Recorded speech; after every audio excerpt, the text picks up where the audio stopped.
ကြာလိုက်တာပဲအချိန်တိုင်းက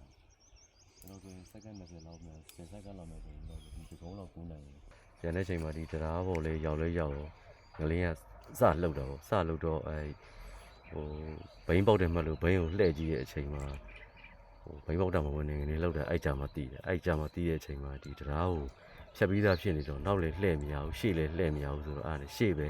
မောင်းလိုက်တော့တရားလှုပ်ပုံလှုပ်နည်းကသူများတွေနဲ့မတူဘူးဆိုတော့တရားကိုဒီလိုခါပြီးတော့ရမ်းချလိုက်ပြီးလို့ဖြစ်တော့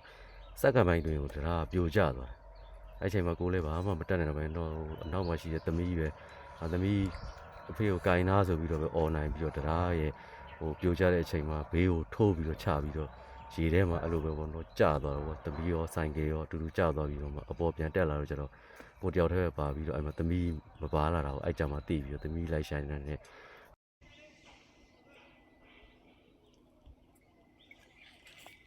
ကျွန်တော်သမီးဆုံးရှုံးလိုက်ရတာဆိုတော့နော်ခုချိန်ဒီကိုသမီးရှိသေးရဲ့လို့ပဲကိုကထင်တာပေါ့ကိုတခြားကယ်တဲ့တွေပါလေဘာတစ်ခုမှမလုပ်ကျွန်တော်တို့ဘောက်ကျွန်တော်တို့နဲ့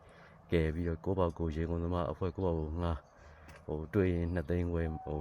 မတွေ့ရင်2သိန်းခွဲတွေ့ရင်10သိန်းဆိုတဲ့အဲ့လိုလူမျိုးတွေနဲ့ငှားပြီးတော့ကိုပေါ့ကိုကြမ်းဖန်ပြီးတော့ကိုပေါ့ကိုတော့